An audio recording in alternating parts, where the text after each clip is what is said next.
অন্তর্বর্তীকালীন সরকার প্রতিষ্ঠিত হয়েছে আজকে এর রায়ের মাধ্যমে আইনের শাসন প্রতিষ্ঠা হয়েছে। আমরা মনে করি এই ধারায় গত 16 বছর বিএনপি সহ বিরোধী দলীয় সমস্ত নেতা কর্মীদের বিরুদ্ধে যে সকল রাজনৈতিক অবৈধ মামলা হয়েছে এবং আমাদের দেশ নেত্রী বেগম খালেদা জিয়া, দেশ নায়ক জনাব তারেক রহমানের বিরুদ্ধে, বাংলাদেশের অসংখ্য মুসলিম নেতার বিরুদ্ধে যে মামলা হয়েছে সমস্ত মামলা নির্বাহী আদেশে আমরা প্রত্যাহার চাচ্ছি। কারণ এসব মামলা অবৈধ ভুয়া এবং গত 18 বছরের অবৈধ রাষ্ট্রীয় যন্ত্রকে নিজের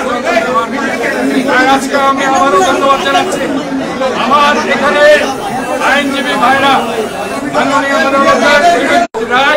এই রায় আমরা মনে করি নির্বাচন কমিশন সচিবকে যেহেতু 10 দিনের মধ্যে আমাকে এই চেয়ারে হওয়ার জন্য ওনাকে ইনস্ট্রাকশন করেছে, ওনারা অবশ্যই এর প্রতি সম্মান দেখিয়ে 10 দিনের মধ্যে ইনশাআল্লাহ এই চট্টগ্রাম সিটি কর্পোরেশনের মেয়র হিসেবে আমাকে আইনের শাসন প্রতিষ্ঠা হওয়ার জন্য আমি মনে করি এই রায় শুধু আমি খুশি নই, এই রায়ে সারা বাংলাদেশের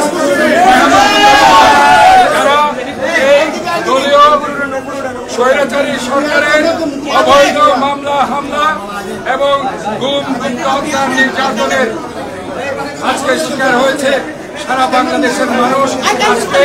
এই ন্যায় বিচার পেয়েছে বলে তারা আজকে খুশি আপ্লুত আবেগ। আমি এই জন্য আইন এবং বিচার বিভাগের সবাইকে